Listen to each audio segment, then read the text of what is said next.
Hello, and thank you for joining us on the Freedom from the Struggle podcast. This is actually the very first bonus episode for those of you who are Patreon subscribers. And in this episode, we will cover more in depth the haunting known as the Sallie House or the Heartland Ghost. Now, the purpose of me covering this haunting is to kind of give you an explanation of how the demonic entities that plague our lives can be very deceptive and lure us into believing they're something that they're not. Of course, a lot of my opinions in this episode may be contrary or contradictory to the theories that countless paranormal investigators have come to while investigating this house. However, hopefully, this gives us a little more perspective on how demons work. So let's jump right to it. In March of 1993, a couple known as Tony and Deborah Pickman decided to rent a house in Atchison, Kansas. Now, Deborah was pregnant and they were looking to go out on their own and start their lives together. Unfortunately, shortly after moving in, they began to experience a lot of paranormal activity. It started out with things like the TV turning off and on, um, and just little things that seemed out of place. But they just kept kind of dismissing it like most of us would, right? When we have paranormal activity, the very last thing we want to admit is that it may actually be paranormal. But in the summer of 1993, they had their son Taylor, and they just wanted to move on with their lives. But the entity in this house would not allow that. They begin to notice that toys in their nursery begin to move around. And kind of in a creepy fashion, they would go in the room and find all of the teddy bears in a circle, um, kind of facing out or facing in. And at first, they would blame each other, of course. Why did you put the bears there? But they quickly found out that it wasn't each other. And they realized very quickly that it was a haunting, but it didn't seem to deter them from just trying to go on with their lives. Now, on one occasion, a teddy bear flew across the room when Tony's brother was mocking uh, the entity in the house. Obviously, he didn't believe Tony when Tony was trying to explain some of the activity. So he challenged the entity, and a bear flew across the room. Now, Tony became very frightened because now they have a baby. So when he tried to flee, he realized that he felt a sharp pain in his back, thought it might be a bee sting or maybe a spider bite. But what he quickly learned is that it was a scratch. And that was the first of countless scratches that would occur. Now, I'm taking a lot of this information from a couple of different shows that you could easily go watch on your streaming networks or even on YouTube.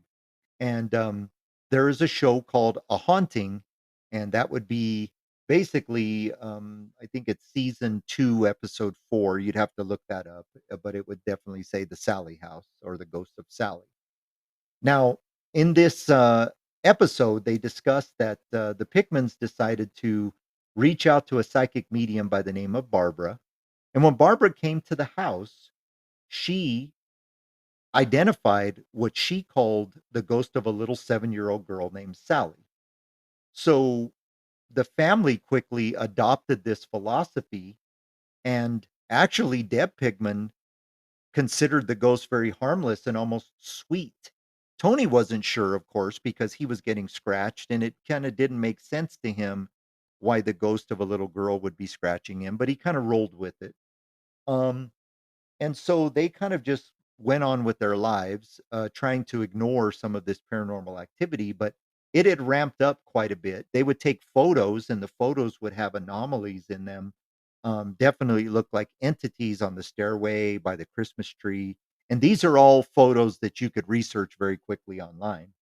Um, it kind of got to a heated point where they had a bunch of friends over one day, and a teddy bear actually caught on fire. And so, this was at the point where they realized they couldn't ignore what was happening in their home. Um, One night after a night shift, Tony came home in the morning, actually, and for the first time, he saw the little girl ghost that they would call Sally. And he got such a good look at this ghost, um, that he actually sat down and drew a photo of this, spirit called Sally in great detail, and as like I said in a previous episode, if you go look up that picture, it is actually very well done. Tony is a good artist, and it's very detailed, and it shows a very good picture of what this ghost would look like. I would say way better than any, crime scene photo or a crime scene sketch artist would do. It's very detailed, and it's kind of haunting in a very kind of cute sort of way when you look at it. But, Tony lost his, appeal with this little girl ghost shortly after that when he felt that he was pulled out of bed by one hand and dragged to the floor. And, he actually claims that he had a welt and burns that, appeared on his wrist where he was pulled out of bed. And so that's when he realized that this is not a little girl ghost, or there's something else in the house besides the little girl ghost. But Deb wouldn't buy it because she had actually grown fond of the ghost that she considered the little girl named Sally. She actually set up the nursery to where Sally would have her own section, and she would actually talk to Sally and welcome her into their home, which is a big no-no that we will cut to later. But the demon was obviously playing them against each other. um, Tony began to hear whispering like adults were talking in the house. He actually said maybe 3 adults were talking, and so he knew that it wasn't the ghost of a little girl. One time when Tony was challenging Sally to show herself, he heard a growl. And Tony, at that point, I believe, knew that it was demonic, but he couldn't convince Deb to buy into that because she wanted it to be a little girl ghost. Tony began to not be himself after that, and he began to have thoughts of actually harming Deb, including slitting her throat. And so, in my opinion, you could see the demon is convinced Deb that it's a little girl ghost, and because Tony doesn't believe that, the demon begins to play them against each other, and Tony begins to build an animosity towards Deb for not believing him. And so the demon even used that as a tool to build Tony's hatred to the point where he wanted to actually take his wife's life. And that's very scary. Um, so about this point, what they do is they decide to welcome the medium, Barbara, back into their house. And at that time, she also established that there was an adult female entity in the home. And through a series of events, uh, the TV show Sightings actually caught wind of this, and they brought their own paranormal team, including a little bit later in the investigation, a psychic by the name of Peter James. Now, this is important because you can also online research the episodes of Sightings, and it's an older program. I think it's about 1996 ish when they did their program. And when you watch it, you can definitely tell that it's an older program, but they were very thorough in their investigation. They had top notch paranormal investigators. And like I said, a very well known psychic at the time named Peter James. And so they came into the home. And in, of course, very creepy fashion, Peter James initially and immediately looks up at the house and says, "There's a ghost of a little girl looking at me through the window." And walking into the house, he saw her on the stairs and he identified her as a little girl named Sally. And he seemed to have a lot more detail, or at least a lot more opinions of what was going on in the house. He determined that there was actually an adult female spirit in the house that had a lot of animosity because the doctor that lived in the home could not save the life of little Sally, who died in the house from pneumonia. Now, this is where it gets kind of cloudy, and this is where different paranormal investigators and different information gets spread around. But it's thought that maybe Sally was the daughter of the doctor and one of his servants in kind of a hidden child sort of way. And back in those days, the controversy of having a child with one of your servants was very frowned upon in the community, so they hid it. But the female adult spirit that they said roamed the home was angry because she was a secret and her daughter was a secret, and the doctor couldn't save her. And What's very interesting is that, Peter James was able to identify a gravestone and said, "This is the resting place of Sally or Sally's body." And when the sightings team did an investigation of the cemetery and did kind of a grid search, they found that that actual headstone belonged to a little girl named Sally. And so you can see where the psychic medium, the paranormal investigators would quickly buy that this was actually a ghost because he took them right to her grave. And so he was basically believed from the outset by most of the sightings audience for sure, although some of the paranormal investigators may have had different opinions. He was believed by most because how could he know this information? Not only did he identify the same name as the previous psychic, but he also was able to take him to where Sally was buried when a simple glance at the headstone, there was no lettering to read. And so we'll cover more about psychics and mediums and that type of thing in just a moment here because I want to kind of get through the story. So obviously, at this point, Deb is very, very much enamored with this little girl ghost because this psychic has proven this to be true in her eyes.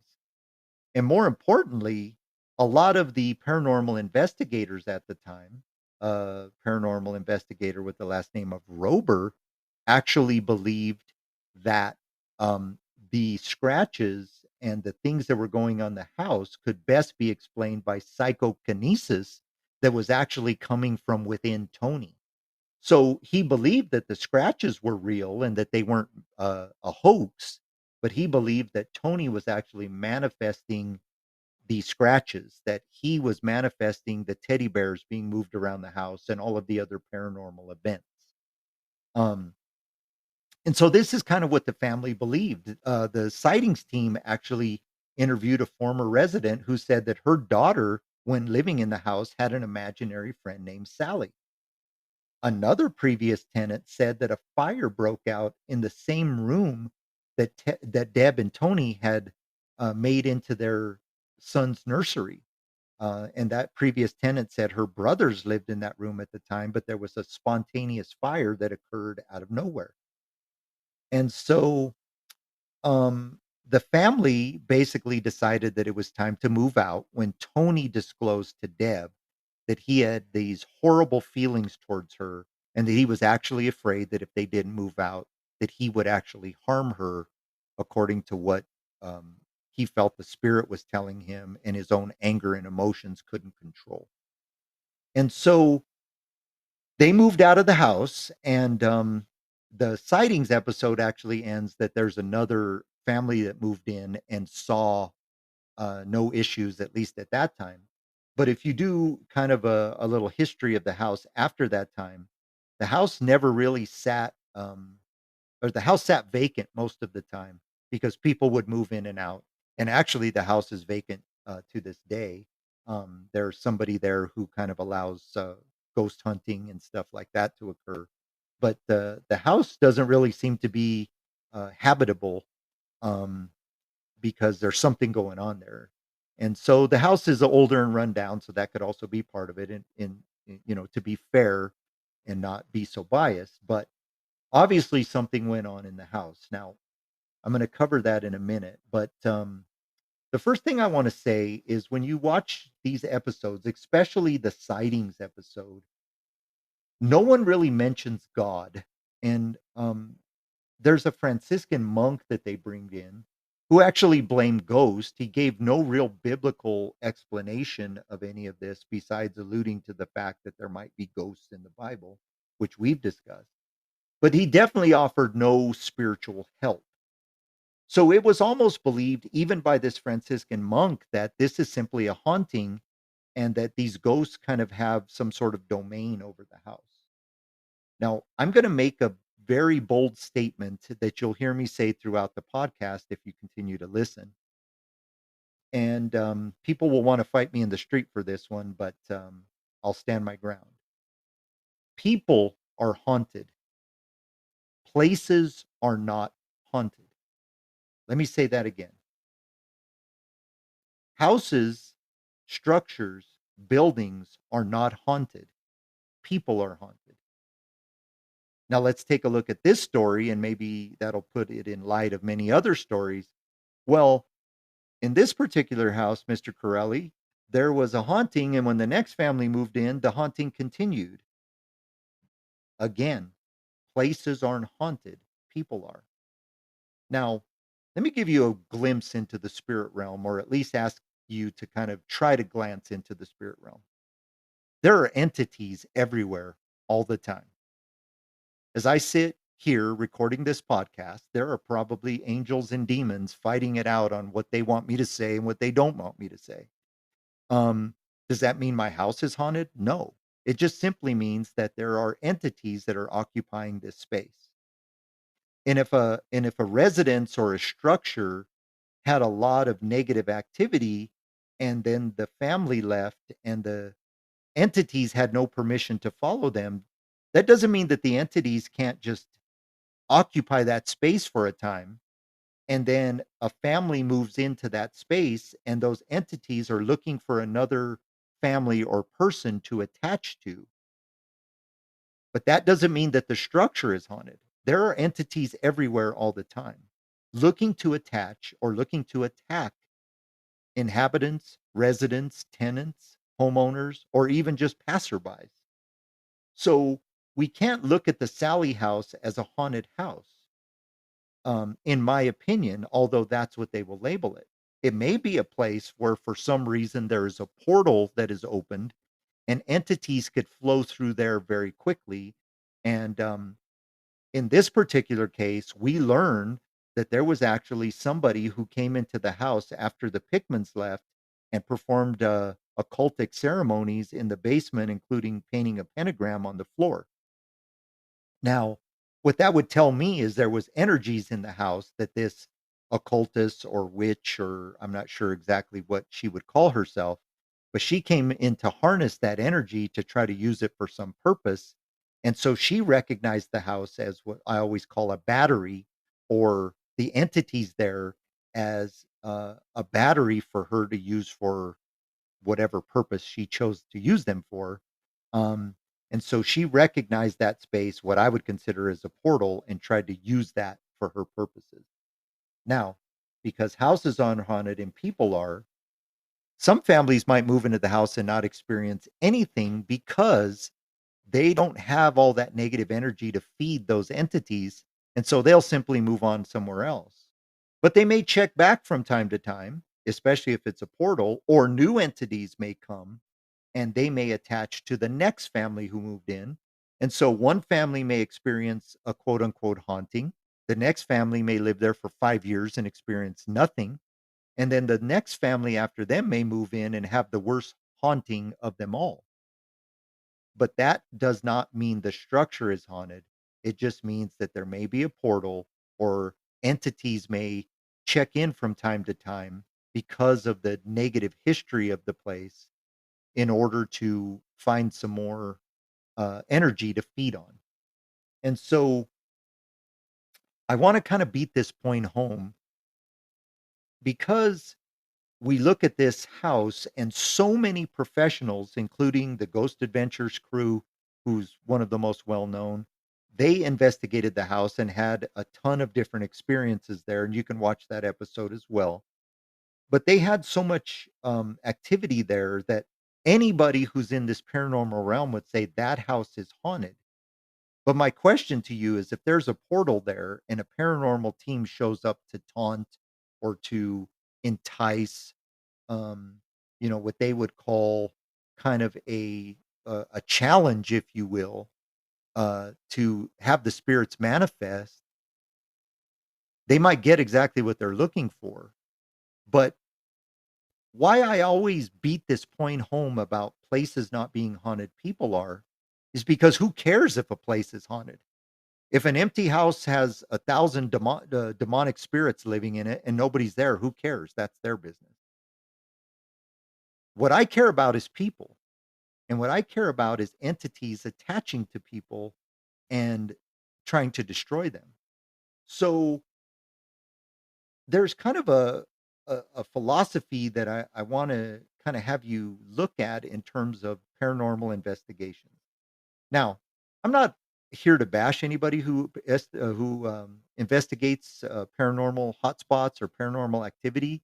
There's probably a big purpose for that in terms of people being able to understand if there's natural phenomenon in their house that they're labeling paranormal, or if there's actual paranormal activity there. What I struggle with is paranormal teams that will come into a house and challenge spirits and then, of course, get back in their van and drive away, leaving, people to struggle. There's actually one very famous paranormal team that will come into a house, and they always say that there's nothing harmful here, but they're there for 2, 3, 4 days, maybe a week, maybe one night, and then they get to leave. As a matter of fact, the leader of this paranormal investigative team will post on social media often. He's been, investigating paranormal activity for all these years, but he's never been attacked by a demon or never gotten possessed, almost in a mocking fashion. And that's okay if he doesn't believe in spirits and he just believes in ghosts, or he doesn't believe in evil spirits, excuse me, but he just believes in ghosts. But I would challenge him to say, "Why did you get into this in the first place?" Because you obviously believe in spirits, so what you're doing is you're saying you believe in spirits, but you don't wanna believe in the spiritual forces behind this. And so you're kind of showing your biases in that moment. But more importantly, how many episodes did we see that they made look like everything was okay, but later on that family was viciously attacked? Because I can tell you a personal story from my uh, time in full vocational ministry. I hate that term, but that's what they call it. When I was working um, quite often in deliverance ministry, because the church that I was at just seemed to have a lot of word of mouth. And so, as somebody experienced paranormal activity, I would get the phone calls. And I went to a house one time with another minister, and that minister was very mocking of these people, and he very much dismissed, their claims, and actually said a very, um, I wouldn't even call it a half-hearted prayer, I would call it a no-hearted prayer to appease them, and walked out the door. Well, this family experienced paranormal activity immediately when we left, and I went back to help this family and saw scratches on the teenage boy's face that were not there when we were at the house 20 minutes earlier.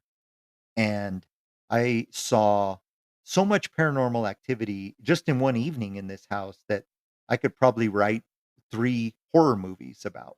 It was a full-blown attack, and the daughter, in this house was starting to experience it, but the young daughter, the other family members had already experienced it, and, um, it was an attack of their neighbor who was a witch or warlock, I'm not sure what term he would use, that was sending an evil spirit to taunt them, and it was attempting to possess the son who got the scratches. And so when the paranormal activity had ramped up, the attachment to this young man was in full force. And so praying for this young man who had decided that he wasn't going to follow his family's religion or his parents' Christianity, he called it. Um, he was about ready to be possessed, and um, I was able to help the family out by praying for them. And I actually went next door of this condo complex and rang the doorbell and explained to the occultist there that, in no uncertain terms, that I was sending the Holy Spirit to um, haunt him, and that he needed to leave that family alone. And he was astonished that I knew it was him and what he was doing, because how could I know? He actually told me that he watched us walk in to pray for them and thought it was funny. Now, I'm no superstar, that's not what I'm trying to convey. The Holy Spirit gave me this information, and so I was able to help this family, and, they told me very shortly after that that person moved out of that condo. So, the Holy Spirit really convicted that person, or taunted that person, or haunted, I'm not sure what term you wanna use, to where he was gone. because he couldn't be around that family who had surrounded themselves with the love of Jesus Christ and accepted Jesus as their savior and had committed their lives to them. So the very targets that he saw became the very nemesis that he never wanted. And so spiritual warfare occurs like that. There's a lot of people that will wish us bad and sometimes even send evil to our front door, if you will. And so who knows the history of Tony and Deborah Pickman? And that's kind of what I want to beat up. Because I wish in my perfect world that instead of calling a paranormal team or a medium, that they would have called in a deliverance minister. And the reason I say that, because that deliverance minister would have talked to them on a personal level and not been so focused on documenting the paranormal activity. And as a deliverance minister, you got to kind of size people up to see if they're you know, trying to scam you or if there's mental illness. But once you watch welts form on somebody's skin right in front of you, you have all the evidence you need. And that deliverance minister, I believe, would have come to the family and said, okay, what's going on within you? Is there negative emotions about your marriage? Is there um, negative emotions or fear even about having this baby? What was your history before you moved into this house? See, because although you can watch a dozen shows on the Heartland Ghost or the Sallie House haunting, we don't know the history prior to the house. You see what I'm saying? We focus on the house, not on the people. And I would say that if those paranormal teams were here, they probably did have empathy for the family. They probably did feel that they cared about the family. But nobody asked the important questions. What doors were open that allowed this spirit to haunt you? Because you can walk into a house where a portal is open, but if you're surrounded by the beautiful, loving grace of Jesus Christ, those enemies have to flee from you.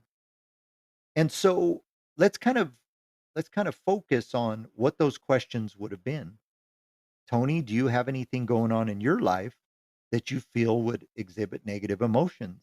Things like secrets, animosities, jealousies, resentments, grief, loss, depression. Same with you, Deb. Is there anything in your history that would make you vulnerable to a demonic attack? Because these things don't just happen out of nowhere. They may have been brewing at the previous house or houses they lived in, but it didn't get to the point where it was obvious until they moved here. Or the enemies didn't ramp up their game until they had isolated them in this tiny little house. We're not sure, but I would have asked those questions because in terms of ghosts, I want to give you kind of some passages that will help you maybe kind of understand why I believe that if ghosts exist, they're a lot more rare than if demons exist. But I would say most paranormal investigators would swap that. They would say, we've gone to a zillion houses and we saw many ghosts, but very rarely have I saw a demon. And in my belief system, the opposite is true. You've seen a lot of demons that you thought were ghosts. And rarely, if at all, have you ever seen an actual disembodied spirit of a human being that happens to still be on earth for a certain purpose. So let's kind of discuss that a little bit. The Bible says in Hebrews 9:27, and I'll paraphrase just because I don't want to be that guy that's beating you over the head with the Bible, but I challenge you to read these passages yourself. It basically says you're meant to die once and then face judgment. So, where do you go for that judgment? Well, you have to be in the presence of the Lord, right?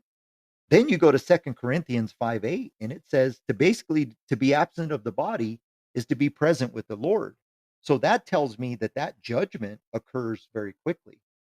Um, and so there'd have to be some explanations. And of course, these are things that none of us are ever going to know until we get to heaven. And then maybe all of our questions won't even matter at that point. But I'll definitely try to ask them if I get there and it's relevant. But um, if a a person dies and they're immediately present with the Lord to experience whatever judgment, to account for their lives, to have Jesus step forward and speak on their behalf, that although they were a sinful person, that they had accepted him and that his substitutionary death allows that person into heaven. Um, you're going to experience that from what I read through these passages right away. And anybody who wants to challenge my philosophy there that that's how Jesus works, let me put it to you like this. Once upon a time, a guy came to the gates of heaven, and I'm still in this from a famous pastor paraphrasing, but he showed up at the gates of heaven and they said, "Who are you?" He said, "Well, I'm a thief, I'm a murderer. I just got killed, and so I'm here to get to paradise." And they said, "Wait a minute, what's your name again?" Um, don't really know who you are. Can you tell me a little bit about yourself? Well, I was a thief, I was a murderer, I did a lot of shady things, I got caught, and now I'm here. And they said, "Well, did you go to church?" No. Did you go to synagogue? No. Did you pay any tithes? 10%? Nope. Did you help the poor? Nope. Did you read scriptures? Not very much, not really at all. Didn't really believe in that stuff. Um, so, sir, you're a thief, you're a murderer, you didn't go to church, you didn't pay your tithes, you didn't help other people. What makes you think that you belong here in heaven? And the thief simply said, "Well, I was hanging on a cross, and the guy in the middle cross told me I could come." That is how it works, plain and simple. So if you're somebody who believes or is preaching that you have to do all of these things to get to heaven, that doesn't line up with scriptures. You accept Jesus as your Savior, and He speaks on your behalf at heaven's court, and you are granted access into heaven. Because remember, God only accepts perfect people, perfection into heaven. And I don't know anybody I've ever met who even comes close to perfection, let alone can meet it. So it has to be the perfection of Jesus that gets you there. And I digress a little bit, but I want you to understand that when you are at that judgment seat, that happens quickly. So if you're a ghost or a spirit of some kind, to me, in my philosophy, the only way that could be is if God Himself allowed you, sent you back for a purpose. But there may be plenty of other arguments there. There may be plenty of other opinions. But I more or less believe that most of the time a demon can understand history. They can understand the history of a house. They may have been in that area before and watched the death of this little 7-year-old girl and watched the animosity of her mother who hated the father of her illegitimate child for not acknowledging her and the child. And so that negative emotions may have been something that drove that particular demon. As a matter of fact, that demon may be feeding off of that woman, may have convinced her to hate. And so he has full knowledge of the whole story. He heard her talking. He heard her fights with the doctor, and he saw the suffering of the little girl and absorbed all of that. And so 100 years later, 80 years later, he shows back up and finds a family and says, "I know what I could do. They're having a baby. And if I start messing with them right off the bat, they'll leave. But if I could represent myself to be this little girl and I know the whole history, then I can get to them. And more importantly, if they bring these psychics and mediums, I could represent myself to be a little girl. I could represent myself to be a doctor. I could represent myself to be the servant." And that's what these psychics and mediums actually see. And so that's what they believe. Now, where would I get my conclusion from this? Well, it's real simple to me. And maybe this is something that everybody just overlooks, or maybe they don't want to see it. But in my opinion, where I get this knowledge is very simply that Tony wanted to kill Deb. This man who loved his family, who stayed in this home and fought this spiritual battle of getting scratched and tormented, but loved his wife and loved his son, became homicidal. He became so angry that he actually wanted to slit Deb's throat.